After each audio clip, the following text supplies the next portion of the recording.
If I tell you పదా ఎక్కడికైనా బయటకు వెళ్దామంటే యూల్ బి లైక్ నో పనులు ఉంటాయి ఎందుకు బయటకు పోవాలి అంటే you are like that. But అలా కూడా కాదు, that you will be like interested. ఏం చేద్దామని అనుకుంటున్నావు జీవితం చెప్పు.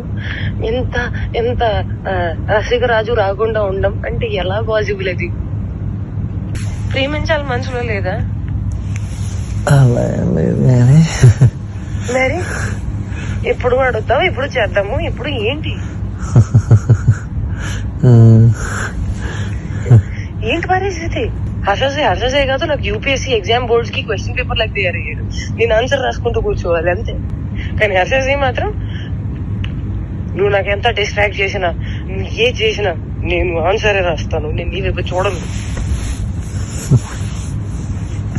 ఓ మేరీ విశ్వామిత్రు. ఏంటి ఏంటి గోళ, వయసు పోతుంది. అవును మరి, you are telling it on my face. సంవత్సరం ఇలానే పోతుంది. అరే భయ్యా నిజంగా సంవత్సరం ఇలానే పోతుంది. అరే వయసు కూడా పోతుంది. Sorry I loved. ప్రేమించాలి మనసులో లేదా?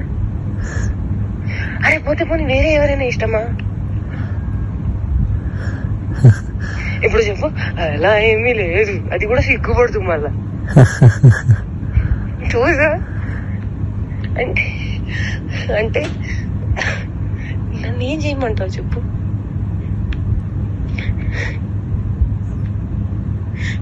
నువ్వేం చేయాల్సిన అవసరం లేదమ్మా, నువ్వు ఇప్పటిదాకా చేసింది చాలు.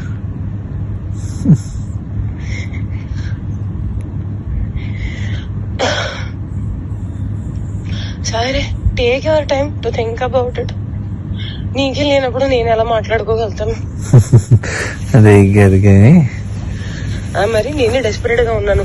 ఈ మాటలు అబ్బాయిలు మాట్లాడుకుంటారు, అమ్మాయిలు మాట్లాడరు. అది కూడా నేను లైక్ మాటల్ని బ్లాంకెట్ కింద కప్పేసి మాట్లాడుకోవాలి, ఎంత మర్యాదగా మాట్లాడుకోవాలి, అప్పుడే దానికి విలువ. అలా కూడా కాదు, that you start feeling raunchy, start feeling excited, start feeling నాకు చేయాలని ఉంది, అవన్నీ కూడా ఉంటాం మన దగ్గర. And you will be like I'm very boring person, very very boring person. అంటే అన్నిటికీ సమాధానం నేనే తీసుకొని నేనే చెప్పాలి. ఓకే నాకు అర్థమైపోవాలి. And I'm dealing with a very boring person. So that నాకు ఎక్స్పెక్టేషన్ ఉండకూడదు, దట్ అక్కడి నుంచి వస్తుంది, దానికి కౌగిలిస్తాను, నీకు దగ్గర తీసేసుకుంటాను, నీకు ముద్దు పెట్టేస్తాను, అవన్నీ ఏమి ఉండవు. నాకు తెలుసు.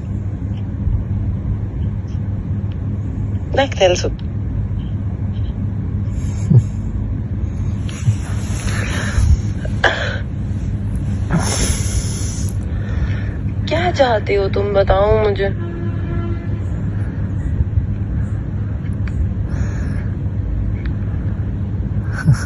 बताओ तुम्हारे मन में क्या चल रहा है, कुछ तो बोलो.